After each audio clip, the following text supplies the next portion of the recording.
All right. Hi, Don. How are you? Hi, Douglas. I'm doing great. Thanks for having me on your show. I'm so excited. Oh, well, my pleasure. Thank you for coming on. I appreciate it. I was reading over your bio, and 2003 was a big year for you, it looks like, yeah? It was the biggest of all of the little bumps in my life. Yes, it was a huge wake-up call for me, quite literally. You want to tell us about it? Absolutely. I do want to give a little context to what I'm about to say. Okay.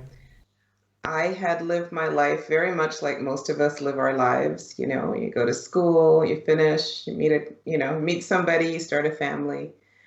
And I had a very quick rise up the corporate ladder in my late 20s and early 30s.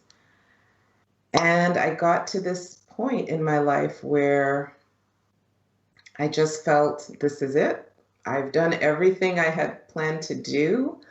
I didn't feel there was anything new on the horizon for me. And I started to kind of, what seemed important didn't seem important. And I got to a point in my life where things were starting to look unfamiliar to me. And I wasn't as excited or passionate about my career, my life, anything. So I started withdrawing.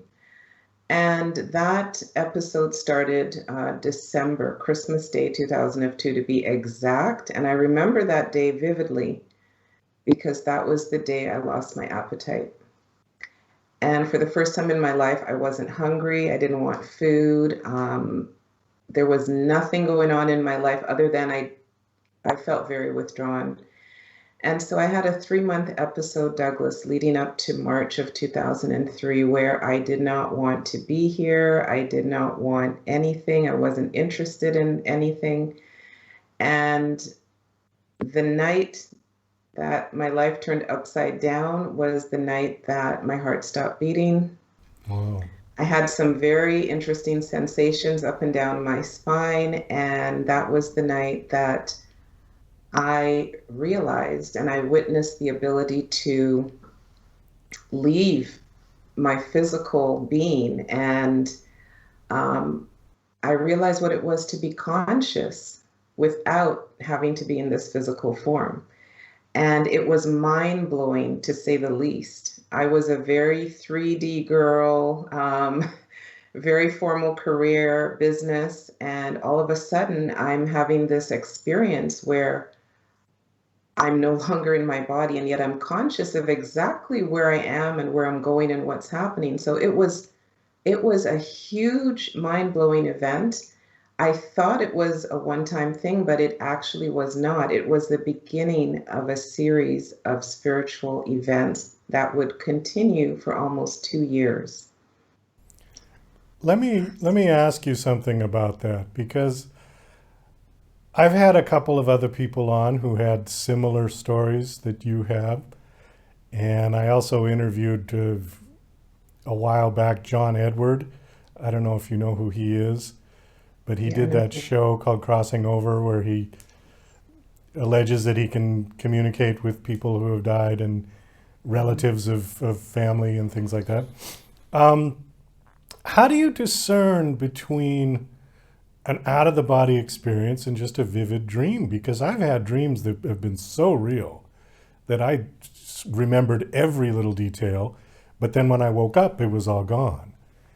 Yeah, dreams, I mean, there's different planes of existence. There's actually seven main planes of existence. Like we're on this physical plane, there's an astral plane and the logos, and it keeps going on and on. But a dream state is when you get to that point of relaxation, and most of our dreams come in as symbols and things of that nature.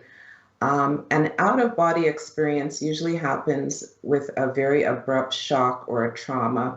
Like I've heard people get in a head on collision and they have an out of body experience, or there's some shock to their system, and they find like they're in the hospital having surgery, and there's so much anxiety and adrenaline, they end up with an out of body experience. What I had is something called samedi. Samedi is Eastern word that means that the individual if you will, the individual consciousness moves out of the body and ends up merging or connecting with what we call universal consciousness. It is an actual spiritual phenomenon. I didn't have that word in 2003, Douglas. It would take me almost a year to find somebody to give me that vocabulary. So I was going through these spiritual experiences not knowing what they were called. And the reason I was able to get to that point is I had to get out of my comfort zone, get out of my circle of friends who were all business people and lawyers and accountants. And I had to go finding people who were more spiritually adept. And that's what I ended up doing. The A spiritual awakening can come about from a trauma, a very deep emotional release. It can come about from an accident.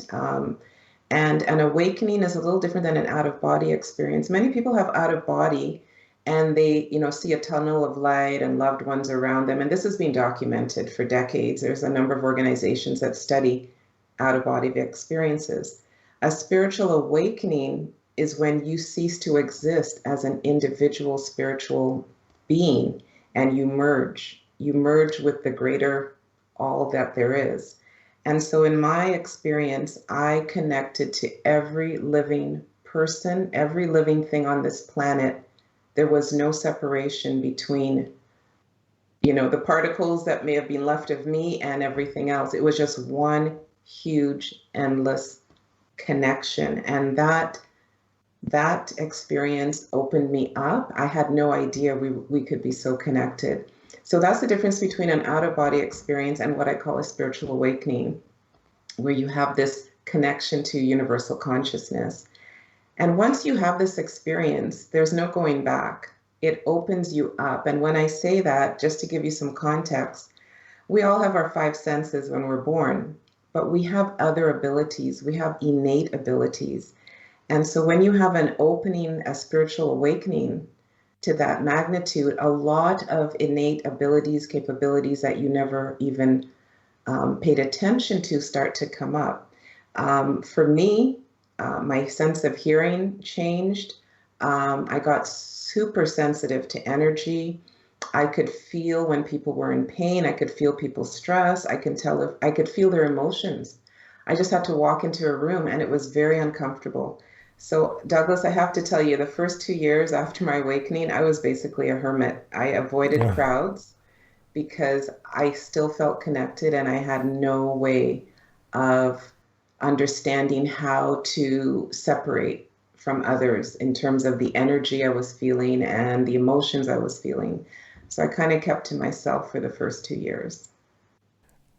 I've got about 50 questions in my head right now that we are just not going to have time for in the next 5 or 6 minutes. But can you describe what it felt like in any way that people who have not had this experience can relate to it? Yes, for the past 17 years, I've been traveling and speaking and teaching. I became an observer of my life. So I've been teaching people how to live consciously for the last 17 years. And, all the books that I write is about conscious living. And so as I traveled across North America and beyond, I would be asked the question, what did it feel like, And so this is the best analogy I can give you. I want you to picture 3 places that you would love to visit. I mean, Douglas, just name 3 places in the world you'd love to visit. Right now? Okay. Sure. Um, India would be one. Okay. I think Bhutan would be another one. Yes. And third one, I don't know, somewhere in South America. South America. Okay. So you have these 3 places in your conscious mind that you would love to visit. So now I want you to imagine that you are at all 3 locations at the exact same time. Okay. That's what it felt like. I was everywhere at the exact same time. The concept of linear time is eradicated because there is no linear time on that realm. So imagine being in those 3 locations you want to visit at the exact same time. it's a That's the difficult feeling. thing to kind of comprehend, but Mm. short of watching three movies at the same time.